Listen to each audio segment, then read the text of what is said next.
Hello बच्चों। आज का क्वेश्चन है which of the following intervention can best prevent bed सोर। ये चार ऑप्शन है, ये इंटरवेंशन है या प्रोसीजर है, प्रैक्टिस है। इनमें से कौन सा प्रैक्टिस हम करेंगे तो पेशेंट को बेड सोर नहीं होगा, प्रिवेंट हो जाएगा, रोकथाम हो जाएगी। ऑप्शंस हैं massage reddened area with lotion और oils, change the position every 2 hourly, use special water mattresses, keep skin clean and dry. तो पहले समझते हैं कि बेड सोर क्या है, क्यों होता है, ससेप्टेबल कौन है, किनको हो सकता है, मैनेजमेंट क्या होता है और कैसे रोका जा सकता है। बेड सोर को दो और नाम से जाना जाता है, प्रेशर सोर और डिक्यूबिटस अल्सर। ये जो बेड सोर है ये इमोबिलिटी का मेजर कॉम्प्लिकेशन होता है। इमोबिलिटी मीन्स कि जैसे कोई अगर पेशेंट है जो कि मूव नहीं हो सकता है, बेड पे ही उनको लेटे रहना है, जो भी डिसीज़ कंडीशन है उसकी वजह से, तो मूवमेंट नहीं करने की वजह से, नहीं होने की वजह से पेशेंट को जो भी बोनी प्रोमिनेंस एरिया होते हैं, बोनी प्रोमिनेंस एरिया मीन्स कि जहाँ पर बोन प्रोमिनेंट होती है, फील होती है, और वहाँ पर पैडिंग कम होती है। पैडिंग से मतलब है कुशन, क्योंकि बोन है फिर सीधा स्किन है, सबक्यूटेनियस टिश्यू है, स्किन है, और कुछ पैडिंग एरिया होते हैं जहाँ पर स्किन है, सबक्यूटेनियस टिश्यू है, मसल है, फिर अंदर बोन है। तो जहाँ पर भी बोनी प्रोमिनेंस एरिया है यानी कि पैडिंग कम है, कुशनिंग कम है, वहाँ पर प्रेशर अल्सर होने की संभावना बढ़ जाती है, बेड सोर होने की संभावना बढ़ जाती है, क्योंकि वहाँ पर प्रेशर ज़्यादा होता है, फ्रिक्शन ज़्यादा होता है। तो ऐसे पेशेंट जो कि बेड पे ही उनको रहना है, उनके जो भी बोनी प्रोमिनेंस एरिया हैं वहाँ पर स्किन में डैमेज होना शुरू होता है, अल्सर क्रिएट होना शुरू होता है, रेडनेस आती है। अगर उनको टाइमली ट्रीट नहीं किया गया तो फिर ये first stage, second, third, fourth stage तक जाते हैं। अब जो बोनी प्रोमिनेंस एरिया है वहाँ पर बेड सोर क्यों होता है? एक्चुअली वहाँ पर प्रेशर ज़्यादा पड़ता है। प्रेशर ज़्यादा पड़ने की वजह से अंडरलाइंग स्किन और जो टिश्यूज़ हैं वहाँ पर ब्लड सर्कुलेशन इनफ क्वांटिटी में नहीं होता है, इनफ अमाउंट में नहीं होता है। ब्लड कम अमाउंट में जाएगा, ब्लड सप्लाई कम अमाउंट में होगी। ब्लड का काम है ऑक्सीजन सप्लाई करना, तो ऑक्सीजन सप्लाई भी इंटरप्ट होती है, कम होती है, जिसकी वजह से लोकलाइज्ड इस्चीमिया कंडीशन क्रिएट होती है। इस्चीमिया का मतलब यही होता है कि कोई पर्टिकुलर टिश्यू या सेल्स इनफ अमाउंट में, पर्याप्त मात्रा में अगर उसको ऑक्सीजन नहीं मिल रही है तो वहाँ पर इस्चीमिया क्रिएट होता है, रेडनेस आती है। अगर ये इस्चीमिया लगातार बना रहता है तो फिर धीरे धीरे नेक्रोस्ट कंडीशन आती है, मतलब वो सेल या टिश्यू उनकी परमानेंट डेथ हो जाती है। बोनी प्रोमिनेंस एरिया, प्रेशर ज़्यादा पड़ेगा, प्रेशर ज़्यादा पड़ेगा, लोकलाइज्ड इस्चीमिया होगा। इस्चीमिया हो गया मीन्स ऑक्सीजन कम मिल रही है, साथ ही साथ जो भी मेटाबॉलिक प्रोसेस के थ्रू वेस्ट जनरेट हुआ है वो भी ड्रेन नहीं हो रहा है, वो भी वहीं पर एक्यूमुलेट है। इसकी वजह से टिश्यू नेक्रोसिस होगा और टिश्यू डेथ हो जाएगी। अब बात करते हैं कॉजेज़ के बारे में, कारण के बारे में कि बेड सोर होता क्यों है, क्या कारण इसके पीछे। इसके पीछे मेन 3 कारण हैं: प्रेशर, फ्रिक्शन और शेयरिंग फोर्स। शेयरिंग फोर्स एक हॉरिजॉन्टल फोर्स होता है जो कि पेशेंट के मूवमेंट या बेड मूवमेंट की वजह से क्रिएट होता है, जिसकी वजह से फ्रिक्शन भी क्रिएट होगा। साथ ही साथ जहाँ पर प्रेशर जाता है, जो लाल लाल पॉइंट दिख रहे हैं ये प्रेशर वाले हैं, फ्रिक्शन और शेयरिंग फोर्स आपको समझ में आ रहा है। तो इस फ्रिक्शन और शेयरिंग फोर्स के साथ जो भी बोनी प्रोमिनेंस एरिया है, जैसे बैक ऑफ द हेड, सिर के पीछे, shoulder, back of spine, buttocks, heel, यहाँ पर प्रेशर ज़्यादा अप्लाई होगा और इसीलिए ये कॉमन साइट है बेड सोर होने की। कैटेगरी की अगर बात करते हैं तो ये 2 कैटेगरी में है, सुपरफिशियल अल्सर और डीप अल्सर। स्टेज के अकॉर्डिंग अगर बात करें तो बेड सोर को 4 स्टेज में डिवाइड किया गया है। स्किन लेयर्स के बारे में अगर हम बात करते हैं, स्किन से लेके बोन तक, तो सबसे सुपरफिशियल बाहर की तरफ होती है एपिडर्मिस, फिर है डर्मिस, फिर है सबक्यूटेनियस लेयर, और उसके नीचे मसल, और फिर उसके नीचे होती है बोन। स्टेज 1 में skin is unbroken but inflamed. Skin break नहीं हुई है लेकिन इन्फ्लेम्ड है, यानी वहाँ पर इन्फ्लामेशन क्रिएट हो गया है, रेडनेस आ गई है। अगर स्किन ब्रेक हो गई है और जो सोर है, अल्सर है, वो डर्मिस एपिडर्मिस तक आ गया है तो ये स्टेज 2 है। अल्सर डर्मिस एपिडर्मिस को क्रॉस करके सबक्यूटेनियस लेयर तक, फैट लेयर तक आ गया है तो स्टेज 3 है। और अगर अल्सर उसको भी क्रॉस करके मसल या बोन तक पहुंच जाता है तब इसको बोलते हैं स्टेज 4। अब बात करते हैं फैक्टर अफेक्टिंग बेड सोर, यानी बेड सोर होने की जो प्रोसेस है, कुछ फैक्टर हैं जो उसको कम या ज़्यादा कर सकते हैं। पहला है मॉइस्चर यानी नमी। तो अगर मॉइस्चर, स्किन का मॉइस्चर मेंटेन है, अच्छा है, तो बेड शीट से या जो कपड़े हैं या बेडशीट है उससे फ्रिक्शन कम होगा तो बेड सोर होने की संभावना कम हो जाएगी। सेकंड है हाइजीन। गुड हाइजीन मेंटेन करके रखते हैं तो पैथोजेनिक माइक्रो ऑर्गेनिज्म की क्वांटिटी कम हो जाती है।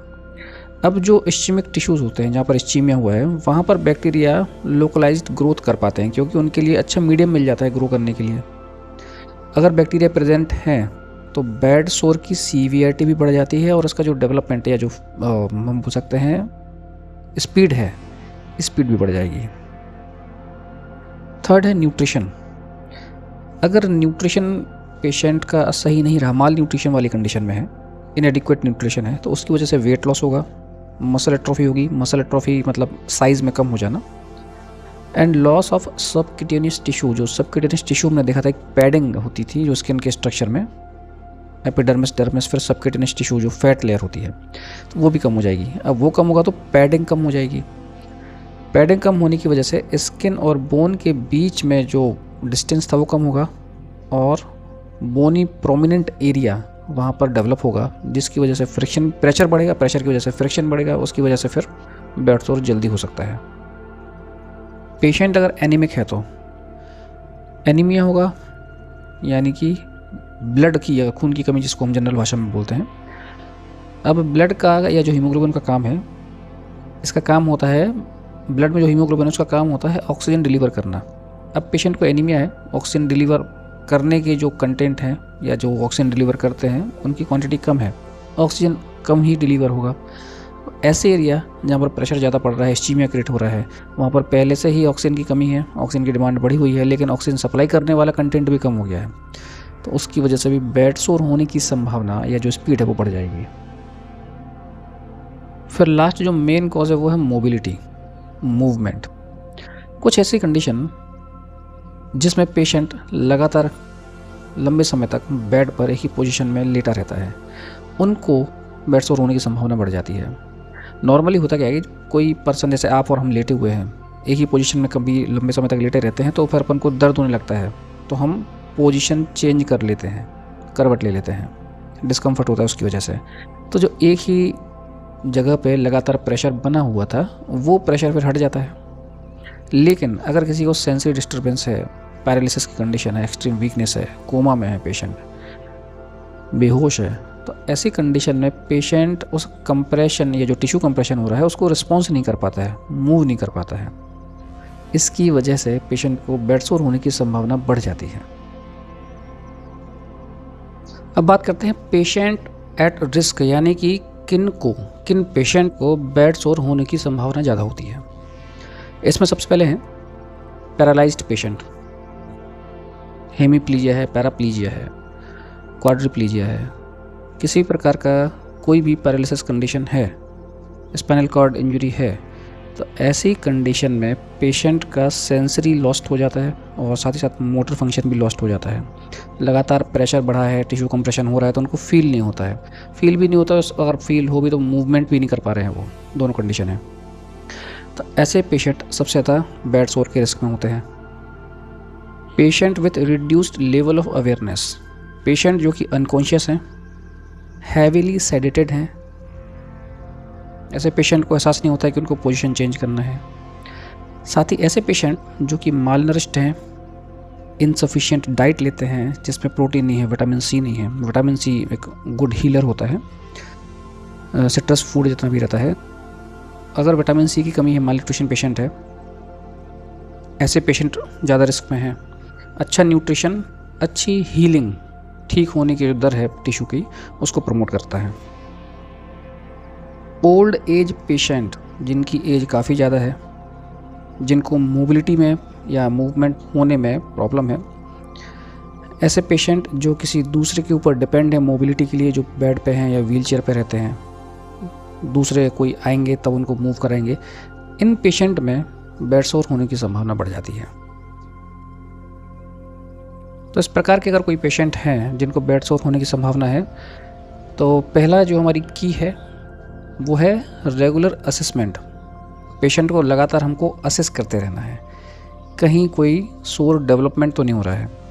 कोशिश करें जब भी असेसमेंट करें तो लाइटिंग अच्छी हो, जितने भी बोनी प्रोमिनेंस एरिया है यहाँ पर, जहाँ पर बेड सोर सबसे ज़्यादा होता है या सबसे ज़्यादा होने की संभावना होती है, उनको चेक करना है, असेस करना है कि कोई वाइट या रेड स्पॉट तो नहीं है, डिस्कलरेशन ऑफ स्किन तो नहीं हो रहा है। तो जिनको प्रेशर सोर नहीं है, बेड सोर नहीं है, उनके प्रेशर एरिया को चेक करना है।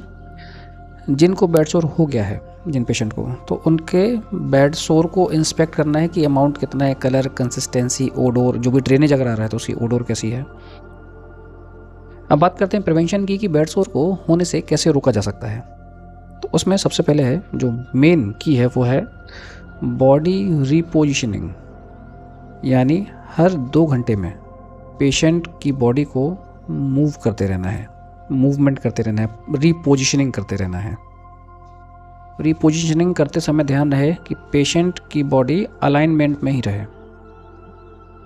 वेट वेयरिंग एक्टिविटी, यानी कोशिश करें कि पेशेंट बेड से बाहर आ पाए, अगर उस कंडीशन में है तो उसको वॉक करने के लिए असिस्ट करें, थोड़ा घूमने फिरने के लिए मोटिवेट करें।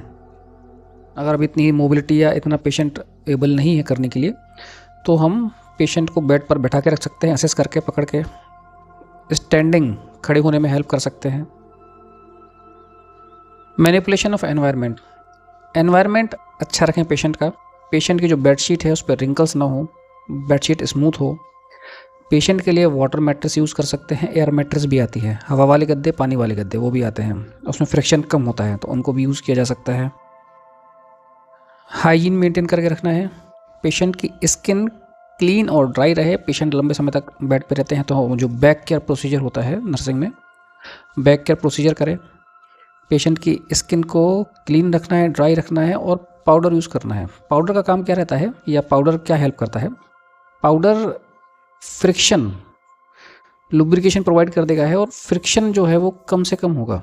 फ्रिक्शन कम होगा, घर्षण कम होगा, तो बेड सोर होने की संभावना कम हो जाएगी। तो जो भी बोनी प्रोमिनेंस एरिया है, जो ज़्यादा फ्रिक्शन जहाँ पे हो सकता है, घर्षण हो सकता है, या बेड सोर ज़्यादा हो सकता है, पेशेंट को हाइजीन मेंटेन, क्लीन करने के बाद, ड्राई करने के बाद वहाँ पर हम पाउडर अप्लाई करते हैं ताकि फ्रिक्शन कम से कम हो। नेक्स्ट है गुड न्यूट्रिशन। पेशेंट को न्यूट्रिशन अच्छा रखना है, डाइट में प्रोटीन और विटामिन सी अच्छा रहे, ताकि जो भी वुंड हीलिंग का प्रोसेस है वो जल्दी हो। पेशेंट को इनकरेज करना है कि जो उसकी ADL है, activity of daily living, brush करना या बैठना, टॉयलेट जाना, धीरे धीरे इंडिपेंडेंस आए, उसमें खुद से करने की कोशिश करें। आइसोटोनिक, आइसोमेट्रिक एक्सरसाइज कराना है, ROM एक्सरसाइज जो होती है पेशेंट की। अगर पेशेंट खुद से कर सकता है तो एक्टिव, वो नहीं कर पाएगा, जैसे पैरालाइज्ड कंडीशन है, तो पैसिव ROM एक्सरसाइज, हमको उसके हाथ पैर को मूव करना है, adduction, abduction, flexion, extension, circumduction, ये करवाना है। तो इन सारे प्रोसेस के थ्रू हम पेशेंट को बेड सोर से बचा सकते हैं, और prevention is better than cure, ये हम लोग को मालूम है। Thank you.